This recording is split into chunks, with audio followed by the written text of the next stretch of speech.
Bom dia, oitavo ano, tudo bem com vocês? Hoje é terça-feira, dia 17 de novembro, nós vamos para mais uma aula, tá? Eu espero que esteja tudo certinho aí, tudo em paz nas casas de vocês. Hoje nós vamos fazer uma revisão para a prova. Nossa prova é dia 23, segunda-feira que vem. Mas, como sexta-feira é feriado, nós não vamos ter outras aulas disponíveis, tá? Então, sempre é bom fazer uma revisãozinha antes da prova, tá? A matéria para vocês fazerem essa prova começa lá na página 92. E lá, a partir dessa página, nós vamos ver o assunto concordância verbal. O que é concordância verbal? É quando o sujeito e o verbo combinam entre si. Por exemplo, se o sujeito está no singular, o verbo também está no singular. Se o sujeito está no plural, o verbo também vai para o plural. Então, por exemplo, você tem ali uma frase, ó. Eu gostei muito da sua escolha, tá? Então, eu é um pronome de primeira pessoa, ele vai exigir que o verbo também fique na primeira pessoa. Então, eu gostei. Os amigos são importantes nessa vida. Quem é que são importantes nessa vida? Os amigos. Os amigos é um sujeito que está no plural, então o verbo também tem que estar no plural. Os amigos são. Ninguém vai falar aqui. Os amigos é, né? E na terceira, nós somos colegas desde o primeiro ano. Nós é um pronome na primeira pessoa do plural, é um sujeito na primeira pessoa do plural. Então, o verbo também tem que concordar, tem que falar nós somos. Você não vai falar assim, nós foi, né? Então, nós somos colegas desde o primeiro ano. Então, essas três frases aqui mostram exemplos de onde há concordância verbal, tá? O que é, de novo, é o sujeito combinando com o verbo, é o verbo combinando com o sujeito. E quando que é a concordância nominal, que também aparece ali depois na página 92? A concordância nominal é quando você concorda o sujeito, o substantivo, aliás, com o artigo, adjetivo, pronome e numeral. Então, quando eu falo assim, os meus amigos, amigos é uma palavra que está no plural e no masculino. Então, esse os e esse meus também tem que estar no masculino e no plural. Ninguém vai falar assim, o meu amigos, ou então os meus amigos, tá? Se amigos está no plural, as outras palavras que acompanham também tem que estar no plural. Assim, aquela bela mulher. Mulher é um substantivo, está no feminino, está no singular. Aquela e bela também tem que estar no feminino e no singular. Então, aqui você tem uma concordância de nome e aqui você tem uma concordância de verbo. Concordância verbal e concordância nominal. Lá nas páginas 92 e 93, tem alguns casos especiais de concordância verbal, tá? Então, você tem a regra geral, depois você tem algumas exceções, alguns itens aí que precisam ser explicados. Por exemplo, quando você tem um sujeito no coletivo, o verbo fica no plural. Então, a constelação brilhou no céu.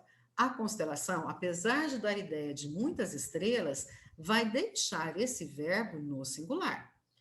As Ilhas Malvinas são esplêndidas. Quando você tem um substantivo no plural e esse substantivo tem antes dele um artigo também no plural, olha lá, nome próprio precedido de artigo no plural, o verbo fica no plural também, tá? Então você vai falar: as Ilhas Malvinas são.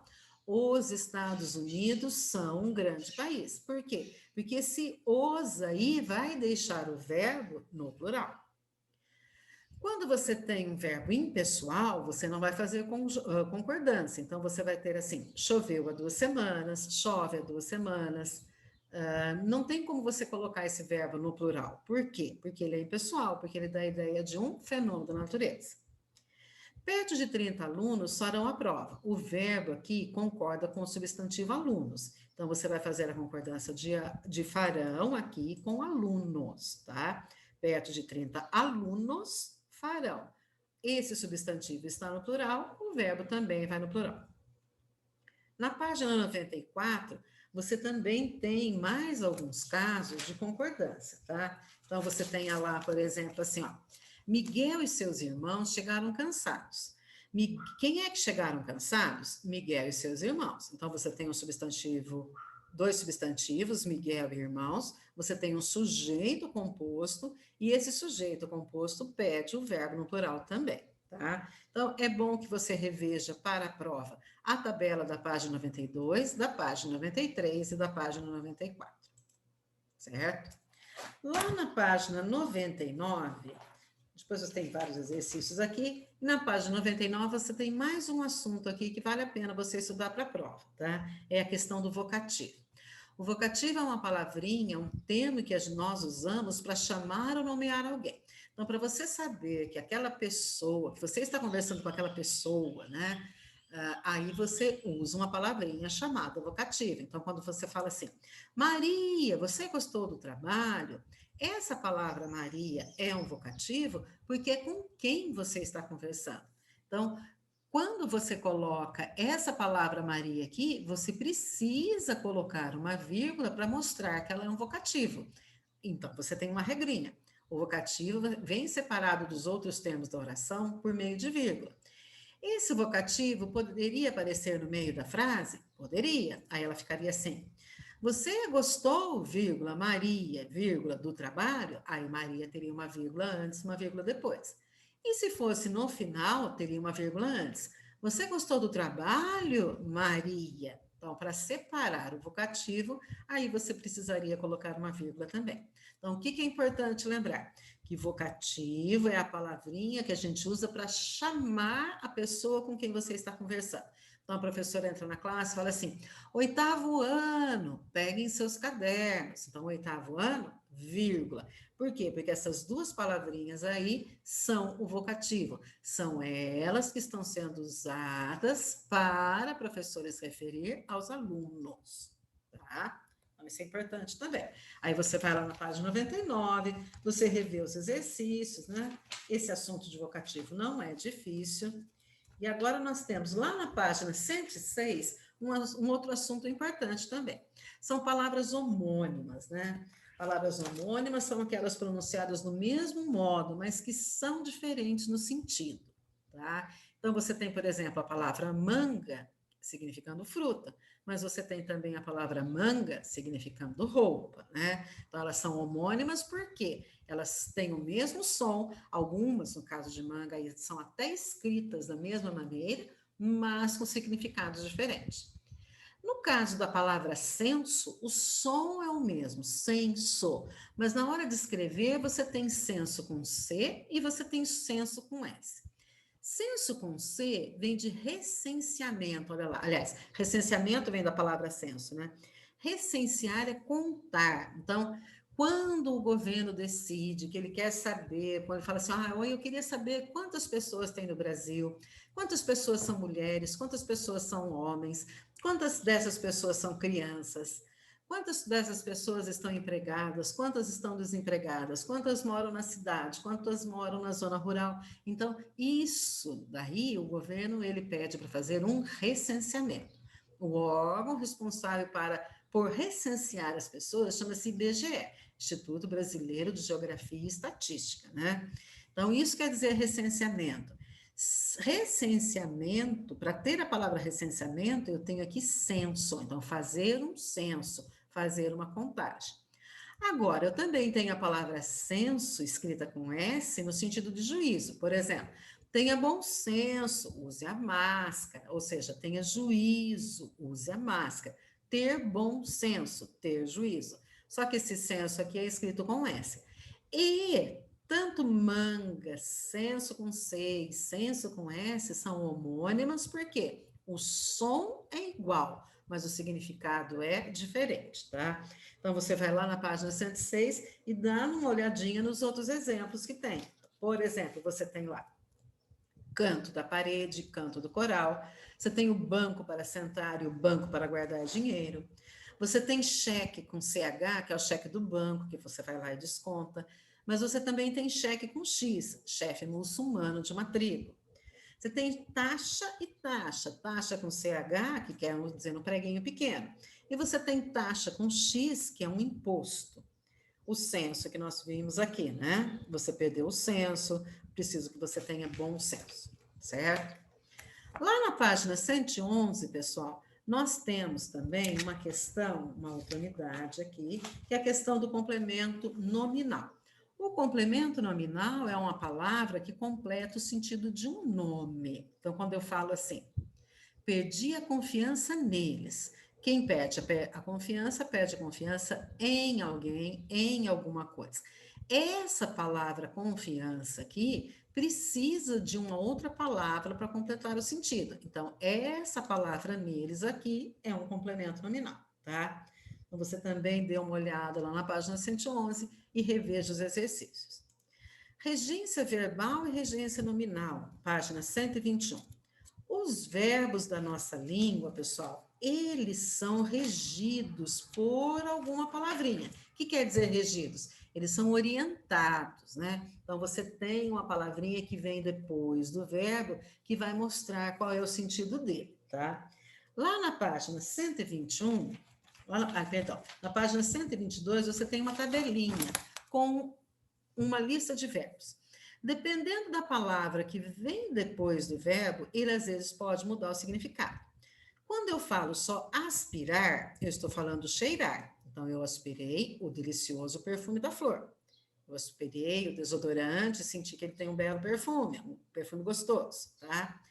Agora, quando eu falo aspirar a, eu estou falando de desejar. Então, eu aspiro ao lugar do treinador de futebol. Então, imagine que hoje eu seja um jogador, eu estou aspirando ao lugar do treinador. Ou seja, eu quero deixar de ser um jogador para ser um treinador do meu time.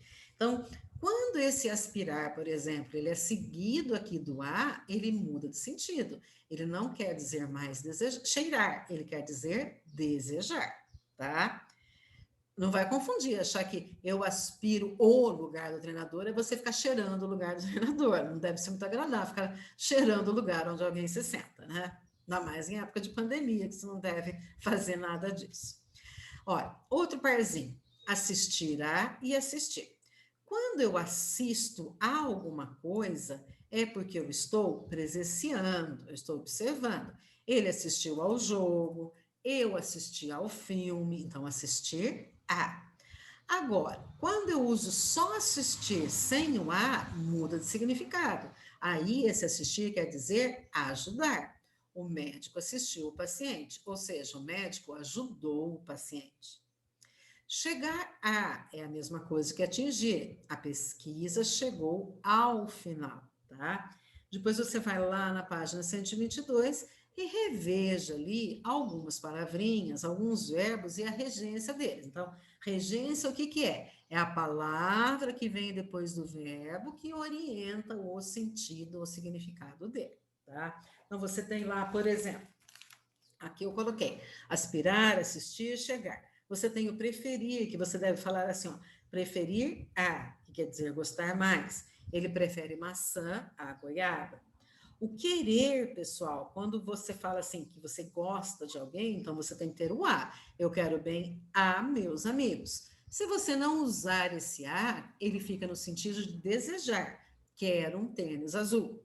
Aí você deseja um tênis azul. Visar pode ter três significados: assinar, então um cheque visado, né, um cheque assinado, mirar ou pretender. Então você tem lá, ele já visou o cheque, o jogador visou o gol, ou seja, ele mirou o gol, e elas visam o sucesso, ou seja, elas pretendem, elas têm em vista o sucesso, tá? Depois você tem lá na página 129 um outro assunto também bem simplesinho, que é o aposto, né? O aposto é uma palavrinha que você usa depois de um substantivo, um termo que você usa depois do substantivo, para explicar esse substantivo. Então, para que serve o aposto? O aposto tem a função de explicar, esclarecer, identificar melhor o substantivo. Então, veja, Brasília, a capital do país, fica no Planalto Central. Então, essa expressão aqui, a capital do país, é um aposto, porque está explicando o termo anterior, Brasília. Então, se você colocar assim, por exemplo, Jair Bolsonaro, vírgula, o presidente do Brasil, vírgula, foi votar ontem no Rio de Janeiro. Então, quando eu coloco assim, o presidente do Brasil, eu estou explicando quem é Jair Bolsonaro. Vamos imaginar que alguém não saiba o nome do presidente, que alguém não saiba quem ele é, então você usa um aposto para explicar. Lembrando que esse aposto vem entre vírgulas. Um exemplo como Mogi Guaçu. Mogi Guaçu, vírgula, a cidade onde eu moro, vírgula, está inundado de papeizinhos de eleição hoje, tá? Então, as ruas amanheceram perto das escolas, né? As ruas estão todas sujas dos santinhos. Então, Mogi Guaçu, vírgula, a cidade onde eu nasci. A cidade onde eu nasci é um aposto que está explicando o que é Mogi Guaçu, onde que ela fica, o que ela é, tá? E lá na página 140, que é mais um assunto que cai na prova também, pessoal, você tem ali a questão da conjunção. Para que serve a conjunção? Então, você vai imaginar que você tem duas orações, duas ações, tá? Aí você vai usar a conjunção para ligar uma oração na outra. Na página 143, você tem uma lista de conjunções, tá? Então, vamos ver esse exemplo aqui primeiro. A lebre parou e a tartaruga venceu. Então, você tem dois verbos, parou e venceu. Parou, aqui você tem duas orações também. A lebre parou é a primeira e a segunda, a tartaruga venceu. E qual é a palavrinha que você usa para juntar as duas orações? A conjunção e. Então, para isso que serve uma conjunção, para ligar duas orações. Na página 143, você tem uma lista de conjunções coordenativas. Por que elas são coordenativas? Porque uma oração e a outra estão uma ao lado da outra, elas são independentes. Elas não precisam, elas são independentes assim, ó, elas têm sentido completo, tá? Uma não precisa da outra para ter significado. É como esse exemplo aqui, ó. A lebre parou e a tartaruga venceu. Você tem duas informações e uma não depende da outra. A lebre parou, é uma informação. A tartaruga venceu, é outra informação. Elas são independentes, por isso que elas são orações coordenadas. Na tabela da página 143, você tem uma lista lá. Você tem as conjunções aditivas, adversativas, alternativas, conclusivas e explicativas. Olha alguns exemplos. Aditivas, e, nem, não só, mas também. Adversativas, mas, porém, todavia, contudo, no entanto, entretanto. Alternativas, ou, ora, quer, seja. Conclusivas, logo, portanto, pois, por isso, assim. E explicativas, porque, pois, tanto que, assim que. E aí você tem os exemplos, né? Por exemplo, a conjunção aditiva, ela vai servir para unir dois elementos. Então, eu falo assim, João e Maria. No caso aqui, ó, a lebre e a tartaruga. Então, esse e é uma conjunção aditiva porque está ligando dois elementos. As adversativas, na ideia de contraste, de oposição. Ele ia cantar, mas ficou rouco. As alternativas, o próprio nome já fala, né? Da ideia de alternância, de opção. Ou você estuda, ou você joga videogame. Ou você toma café, ou você come chocolate. Não vai ter os dois, tá? Então, você vai alternar, você vai escolher. As conclusivas dão uma ideia de conclusão. Então, no exemplo aqui do livro, o zagueiro chutou o atacante, logo foi pênalti. Então, logo, uma consequência do chute, houve um pênalti. E as explicativas que dão a segunda oração é uma explicação da primeira oração. Presta atenção, pois a prova está difícil. Então, você está explicando a segunda oração. Aí, lá na página 148, você tem mais uma lista de conjunções, só que agora são conjunções subordinativas, tá? As conjunções subordinativas, uma depende da outra. Você tem a oração principal e depois você vai ter a oração subordinativa. A subordinativa depende da oração principal para existir. Então, por exemplo, ele não veio porque estava com febre. Se você pegar só esse pedacinho assim, porque estava com febre, não tem sentido. Então, você vai precisar da primeira oração. Por isso que essa, porque estava com febre, é uma subordinativa. Ela depende da oração principal para existir.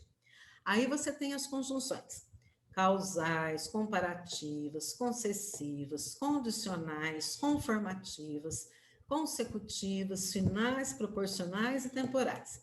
Pessoal, mais importante do que o nome é você saber qual é a ideia que elas dão ao texto, tá? Então, as conjunções causais são aquelas que dão a ideia de causa, motivo, razão. Ele não veio porque estava com febre. As comparativas, o próprio nome já fala, estabelecem uma comparação. Ela se assustou, assim como você. ele se veste que nem, perdão, ela se veste que nem uma boneca. Então, que nem aí é uma comparação. As concessivas são aquelas que dão ideia de concessão. O que é isso? É um obstáculo, é uma dificuldade. Mesmo que seja tarde, telefone quando chegar em casa. Ainda que você não goste, estude muito inglês, ou português, ou matemática, é importante para você. Condicionais são aquelas que dão ideia de uma condição. Se chover, não vai ter passeio. Então, qual é a condição para ter passeio? Não chover, tá? Se chover, não vai ter. As conformativas dão ideia de conformidade. O que é isso? De acordo com alguma coisa, né? Conforme combinamos, aqui estão as fotos. Então, esse conforme quer dizer de acordo com o que combinamos. E as consecutivas dão ideia de consequência, de resultado. Torceu tanto que ficou rouco, né? Então, por que ele está rouco? Porque ele torceu muito, foi uma consequência. As finais dão ideia de finalidade. Seguir a receita com cuidado para que o bolo ficasse gostoso. Então, para o bolo ficar gostoso, eu tive que seguir a receita. Então, esse para que é uma conjunção final. E proporcional. Proporcional são aquelas assim, ó. À medida que, a proporção que, ao passo que, à medida que escurece, os morcegos saem para comer. Então, conforme vai escurecendo, à medida que vai escurecendo. Então, isso é uma ideia de proporção, vai proporcionalmente escurecendo. E temporais é aquelas que estão relacionadas ao tempo, ao momento. Quando você saiu, ela ligou. Esse quando aqui dá a ideia de tempo. Então, eu gostaria que vocês dessem mais uma olhadinha nessas duas tabelas, da página 143 e da 148, e é esse daí o assunto da nossa prova, tá? Revejam toda a matéria, eu tenho certeza que vocês vão tirar de letra, certo, pessoal? Beijo e uma boa semana para todo mundo, né?